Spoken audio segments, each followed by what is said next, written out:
Ah, mira, está gratis el paquete de héroe de película. Ah, pues ya va a salir la película esta semana, ¿no? De hecho, a ver, hablando de Minecraft, chequen, mi novia me regaló la cajita feliz de McDonald's. A ver si se ve. Bueno, lo cool que dentro de la caja feliz venía esta figura con esto, que en teoría tiene un código aquí atrás que si lo ponemos aquí, nos tendría que dar la skin. A ver, déjame ver cómo es, a ver.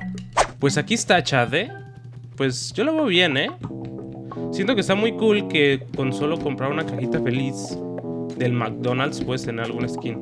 Siento que está cool. No lo había visto en otro juego y... A ver, se me hace cool, la verdad.